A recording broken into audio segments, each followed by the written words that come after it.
Welcome to the Quark and Roll podcast. I am your host, Kwok Pui Lan. Today, my guest is Dr. Grace Chosen Kim, a writer, theologian, and professor at Earlham School of Religion.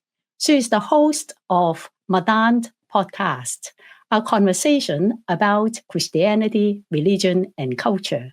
In this episode, we will discuss her forthcoming book, Earthbound, and her activism against anti-Asian racism. Welcome to the podcast, Grace. Thank you so much, Prelan, for having me. It's a joy to be on your podcast, and it was an honor to have you on Madang podcast. So thank you so much for having me on, and congratulations on your podcast. This is wonderful. We need actually more Asian Americans, and particularly Asian American women, to be podcasters. So thank you so much for having me. Congratulations on your book, Earthbound, God at the Intersection of Climate and Justice. Can you share with the audience what is this book about? I think this might be my fourth book on climate justice and climate change.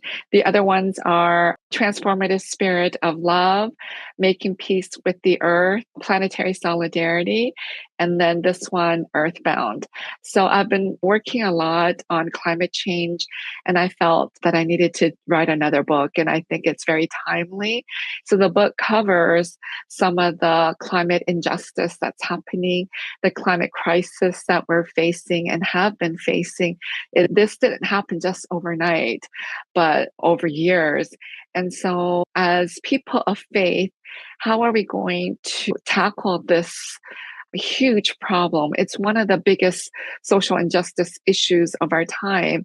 So I felt it was really necessary to write a full book length manuscript. I've written so many blogs on climate injustice and the climate crisis that we're in. So I'm really excited to have this book coming out soon. And I'm hoping that many churches will be able to use it because it has the climate injustice that we're facing, but also I'm reflecting on it theologically. So as people of faith, how can we live differently, act differently, and believe differently so that we can change the course of our future and work towards more sustainable and a green planet. So it was an exciting book to put together, and I'm just thrilled that Orbis Books will be publishing it. I know that it will be available in August, and people can already pre-order it. I'm really thrilled about it, and I love the cover of the book. So, yeah, I'm just excited about the whole book. And because it is such an important issue of our time, I'm hoping that people in the seminaries will also be using it in eco-theology classes and people in the church. Grace, I know that you have been very active in the World Council of Churches and ecumenical conversations on the environment and climate justice. Can you share with us your experience participating in those dialogues? I think it's so important for us as theologians. You do so much activism work and you're plugged into your own denomination, the Episcopalian Church, and you do cross-denominational work. So it's important that you continue to do that. I really appreciate it. I think sometimes some of us who are in the academy, we get into our own heads and we want to just do what we're doing. And sometimes we forget the bigger picture. So for myself, when I first started teaching 20 years ago, I really wanted to still be connected to the church. I worked in the church during my seminary years and then in my PhD program. So I was always connected. And even when I graduated, I was working at church and I said, I'll never work in a church once I moved to the US. And then I was working at the local Korean church. And right now I'm also helping out in a local Presbyterian church. I was invited to be part of a conference in South Africa. So this was maybe 15 years ago. And while I was trying to get myself there, I got connected with the World Council of Churches because they were also sending some candidates there for this climate change meeting. It was hosted by Stellenbosch University in Cape Town, but it had not just academics. They had practitioners and those who are already involved in the climate change, climate justice work. So that's how I began my work. At that time, the director of the working group on climate change was Dr. Guillermo Kerber, and I worked with him a long time. And then now it's Athena, and she's been on it for a long time too. I think it's just important for myself as a theologian to stay connected with either a local church or the national church or an organization like the World Council of Churches. And so my interests intersected with the work that the World Council of Churches have been doing already for about 25 years or even longer. So it was exciting to be part of that group. I think at a given year, it's about 15 to 20 people. The last few years, I've rotated off because they wanted not people like me per se, but more church elected officials. So either like a climate change officer for the United Methodist Church or the Presbyterian Church. So they wanted to have more of those people who actually are funded by the denomination rather than a person like me just working solo. There's many reasons for that. Economically, it costs a lot of money for the World Council of Churches and their finances are dwindling. And many of us had to just fund our own way to the meetings. So there was usually an annual meeting at a location, and also the COP meeting that the World Council of Churches is very active in.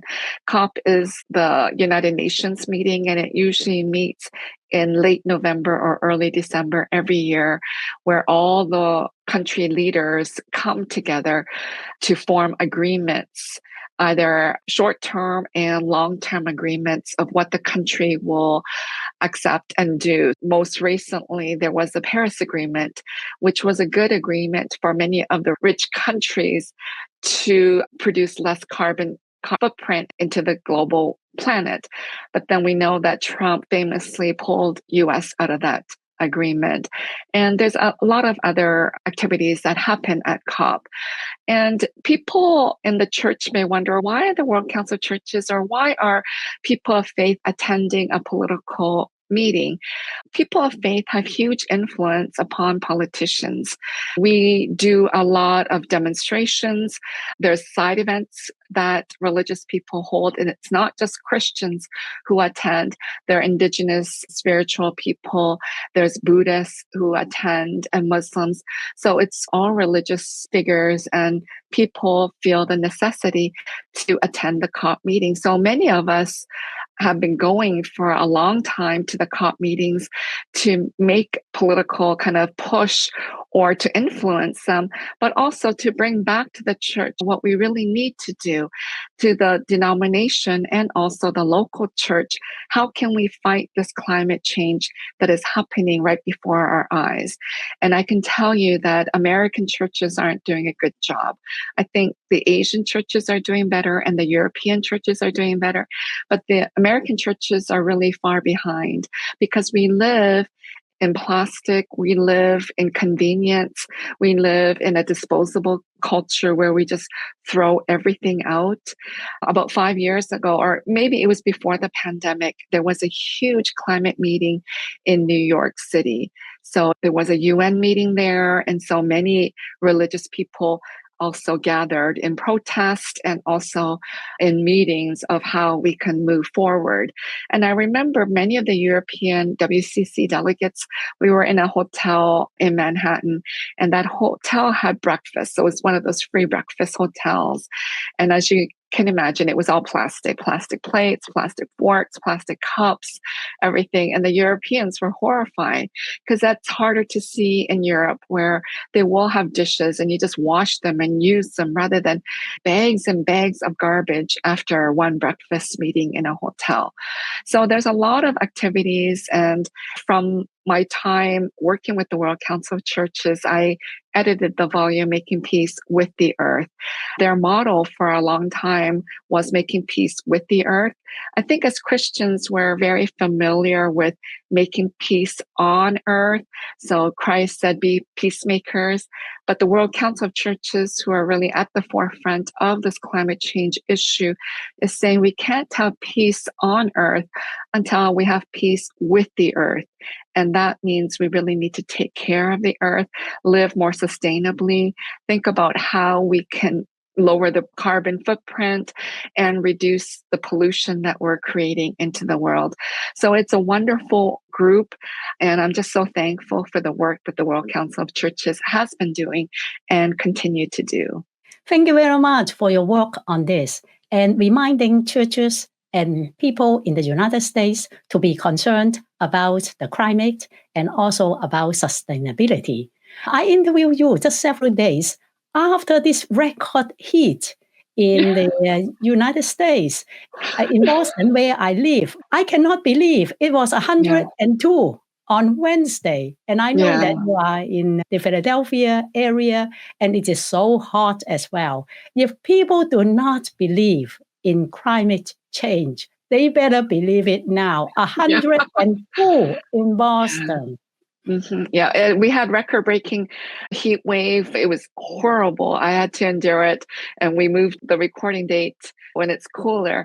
But this is happening every year where there are record-breaking heat waves, and we have to be careful because it's going to cost lives and ruin, the environment and cost of animals and plants.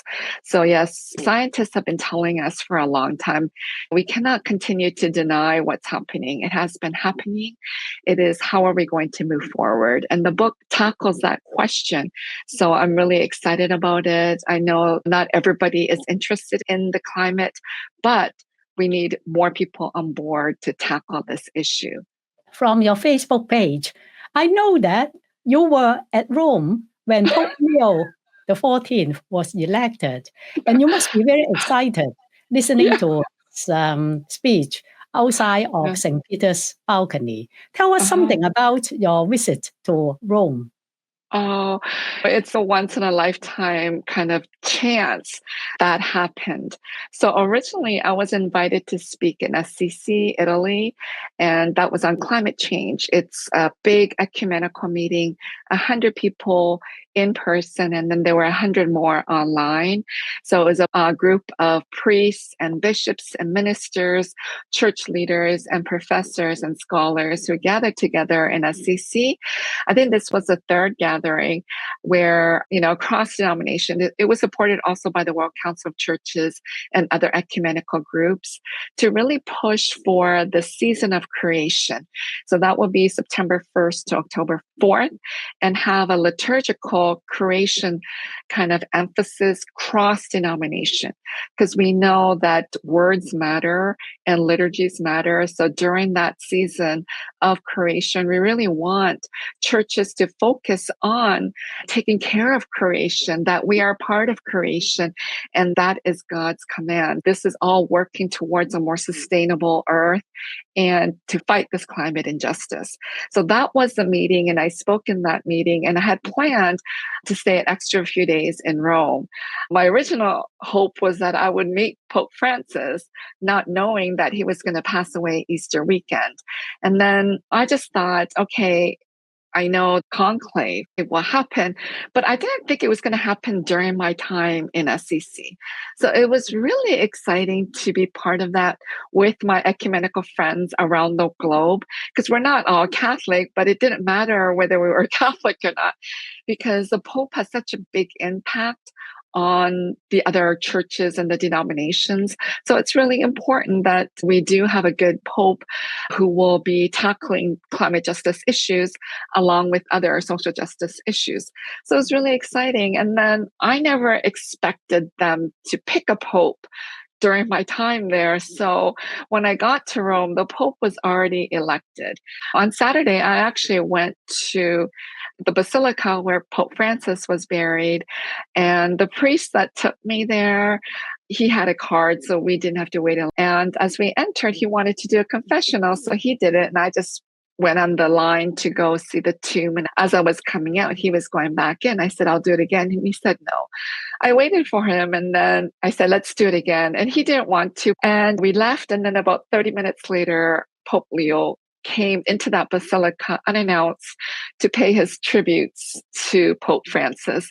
So we did miss him, and I was so upset. I thought, oh, if we only did it again or hung around a bit more, because Pope Leo just came unannounced. Everybody in the basilica was thrilled to see him. And then on Sunday, when he made his first public appearance in that Peter Square, it was a thrill of a lifetime. There was such a huge lineup outside to get into that square. I just thought we were never going to get in because the line wasn't moving. And I thought, okay, even if we don't get in, at least we can hear him and that we were part of the crowd. But soon enough, the line started to move and we got in. Everybody was just purely excited. We were just shoulder to shoulder with everybody. There was such a huge crowd. And I'm never a crowd person. And I hate it when my kids go into crowds because you just don't know what's going to happen. Always avoid crowds. But I said, I have to go. And people in the crowd, they were just applauding and so excited. And that was Sunday. But Saturday night, actually, my friend, Dr. Steve Harmon, was there with Good Faith Media. He was covering the. So I said, oh, take me to the press conference because he told me that there's going to be a press conference Monday morning. He says he can't take me. But anyway, he says, why don't I apply for the accreditation? So I applied late Saturday night. It was like close to midnight. The press conference was Monday morning. I didn't get my accreditation, but I just thought I'll go. And when I got there, I did get accredited. So to be in that Paul VI audience hall, I've seen it on the news and in other pictures, but to be actually in that room and to hear Pope Leo speak to the press, it was really exciting that I was that close to the Pope. So my trip where I didn't expect any of this to happen, and the fact that it happened, it is really a once in a lifetime because this Pope is really young. So he may be a Pope for 20, 30 years. You don't know. Another conclave may not happen in my lifetime. So to be there at the right time in the right place and then to even get the accreditation was a thrill, something that I will speak and share about for many years to come. Actually, after the press conference, Pope Leo didn't go out the same way that he came in on the stage. He decided to walk out of the hall in the middle aisle, and none of us expected that. So everyone started going to the middle of the aisle. We couldn't get to the middle of the aisle, me and Steve and another writer from Chicago Sun-Time.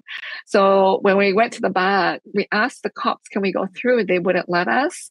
There were barricades. And then the two of them started jumping over the barricade. I had no choice. I was in a dress. I had to jump over the barricade. The barricade came up to my chest. And I'm sure there were probably cameras that caught us jumping over, but many people were jumping over so that they can get a closer glimpse of the Pope. I knew if I didn't jump over the barricade, I'm going to lose the two friends. So I jumped over it. I thought I was going to fall and break my knee again. But anyway, when we got to the middle of the aisle, he had disappeared. It was like gone, but it was a thrill of a lifetime. What a story. Pope Francis was very concerned about the climate and environment and issued the very important and cyclical Laudate Si. Do you think that Pope Leo will follow his steps?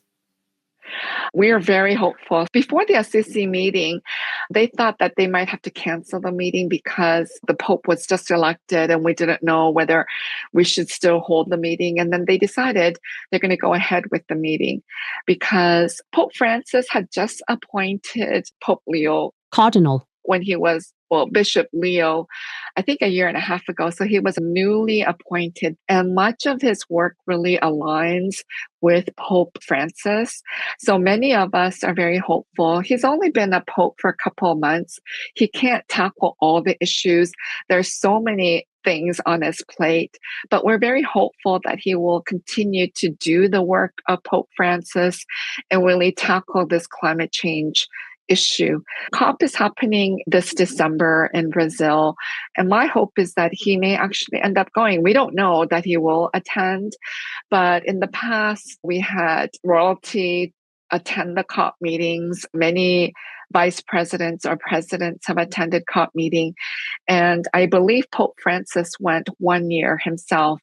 So we're always hopeful, and I always live in hope that Pope Leo will continue the same path of what Pope Francis did and really tackle this and ask the church to work on this climate justice issue and write more documents to address this issue. So my book, it's tackling the theological aspect, the eco-theological aspect, and how we as Christians really need to think who God is. The Christian tradition has been very patriarchal.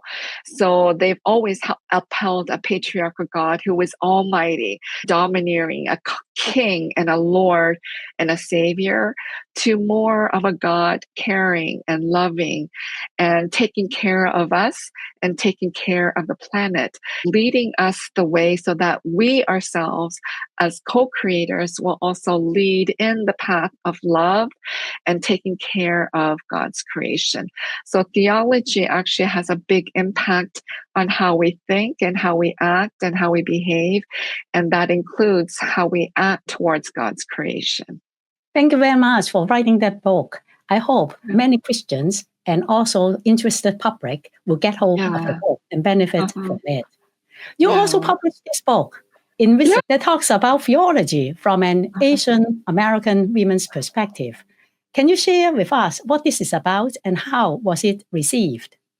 Yeah, actually, it was very well received. It was quite interesting that a lot of undergrad colleges had invited me to speak on that book. Many of them are just using it in Asian American history classes or immigration history classes or other just Asian American studies.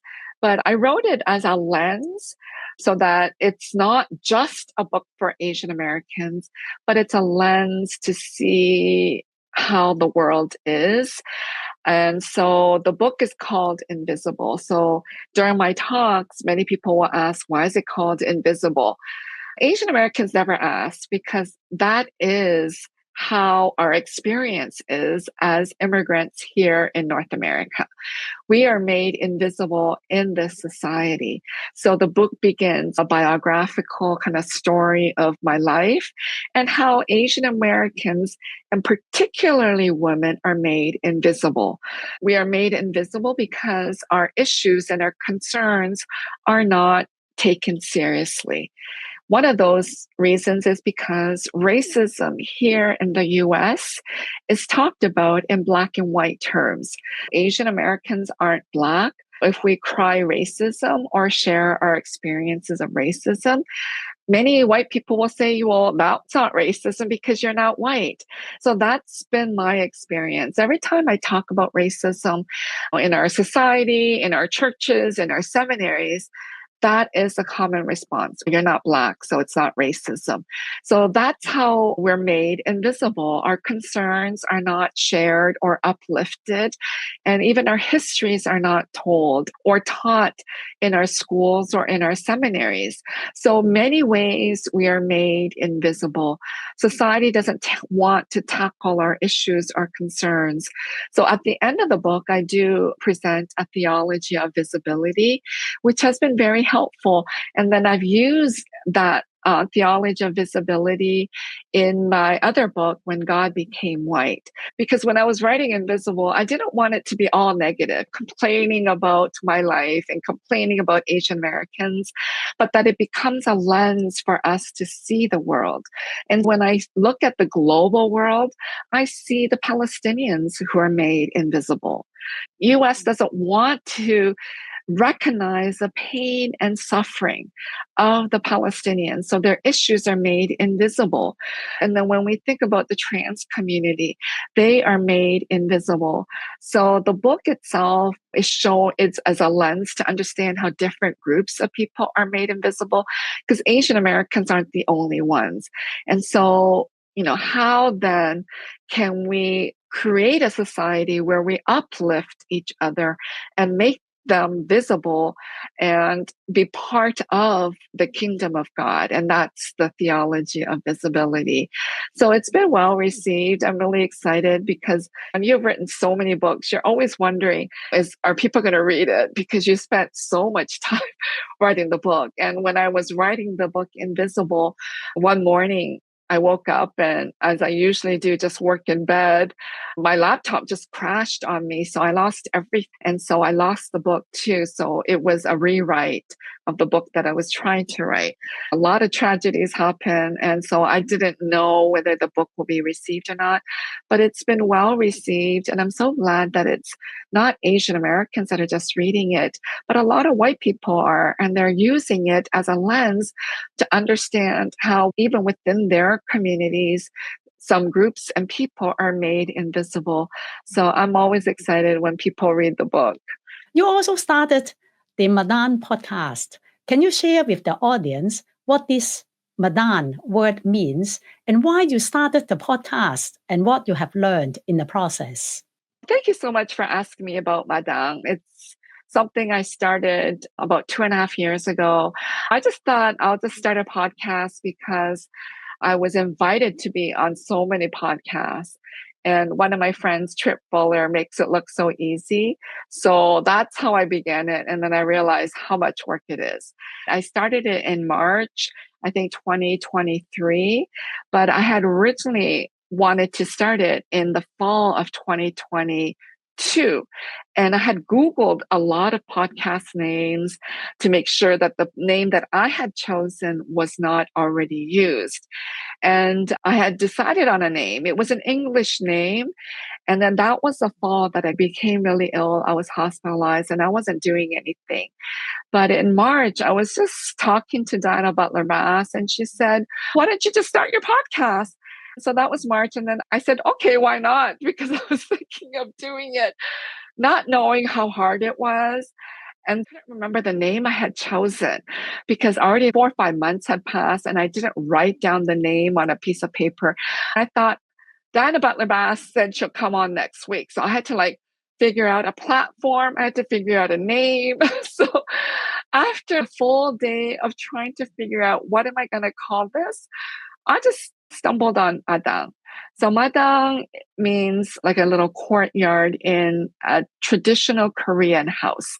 So if you've ever watched K-drama, these Korean homes, they all have fences around it. And then you open the gate. Usually it's a metal gate. And then if you watch some K-drama in Jeju, it might not be a door. It's like a wooden stick and you just step over it. So it depends on what area of Korea, but near Seoul, it'll be all kind of metal doors. So you open the door and when you walk in, that is the madang. So usually in Korea, it's hard to grow grass because of the lack of water. So it'd be like dirt ground. And on that dirt ground, there may be a little low-rise table. I don't know if they have that in Taiwan or Hong Kong or in China, but in Korea, we do have those low-rise tables. You can sit on that or you can lie on it, take a nap. You can eat out there when it's too hot. So that is the madang. And I remember my grandmother's house, she had a small 2-bedroom house. And when you open the gate, there was a madang. And a few years ago, when the World Council of Churches met in Korea for their council meeting, they wanted to use the Korean culture. So instead of saying all these tables set up, they called them madangs. So I thought that was quite interesting. And I wrote a piece for the World Council of Churches on madang. So when I couldn't think of a name, that just popped up in my brain. And madang is a great name for the podcast because it is a place where it was usually women. Men didn't sit around the madang area to chit chat or eat. It was a woman who stayed in the home to cook and clean and take care of the kids. Their neighbors would come and they would sit around in that madang area to gossip or share stories or talk about life or their hardships. I thought that's what I want the podcast to be, to invite my guests into this outdoor living room so that they can share the book. All my guests have written a book and to share their book. And it was great to have you, Prelan. Your book is such an important book on the post-colonial understanding, particularly from the Anglican perspective. And lots of people have read your book and have listened to that episode. So I'm so grateful. So that's how I began and that's how it's going, but it's a lot of work. I'm just like so glad that you're doing this Quack and Roll podcast, and you're doing so many episodes. It's so much work, but you make it look easy. So for me, every month I'm like, this might be my last one. I'm always contemplating that. People always thank me for they listened to this episode, or because of the episode they went and read the book. So I do get a lot of messages, and that's what keeps me going, because that's what I want. It's not enough Asian American voices out there in as a public theologian or in the public. So that keeps me going, that okay, there is an Asian American podcaster, and now that you've joined in, you and me, and I'm sure there'll be many more too. So it's a thrill to have this kind of platform to share voices and to share ideas and books on it. Thank you very much for sharing the story of how you started Madan. You have been a very inspiring model for many of us who wants to be more active in the public square. Now we have the war in Ukraine and in Gaza. And last week we had the Israel-Iran conflict.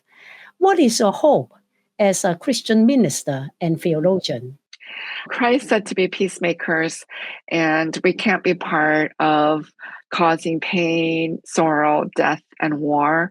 So I'm hoping that the churches will be more outspoken against the war in Gaza, Ukraine, and Iran. It's senseless genocide and murder that is happening, and it really pains me. And you and I were at the meeting in Istanbul, Theology after Gaza.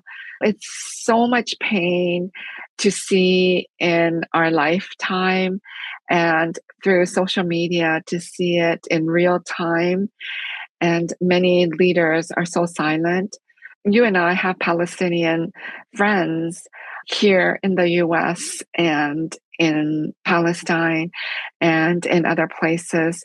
So it's really such a painful moment. And it's going to be a shameful moment for many Christian denominations and leaders that we weren't loud enough to stop this. My hope is that the genocide will stop and the wars will stop. Wars are never an answer for any problem. It really pains me that it's children that are being targeted. So it's a very painful thing to see. And my hope is that it will end soon, and that we'll have more vocal voices and prophetic voices to speak out, more courageous people to speak out. Thank you very much, Grace, for joining the podcast. Best wishes to your work. Remember to pre-order the book, Earthbound, God at the Intersection of Climate and Justice. If you like the podcast, please comment and subscribe. I will see you in the next episode. Thank you so much for having me on. It's been a joy and honor. Thank you.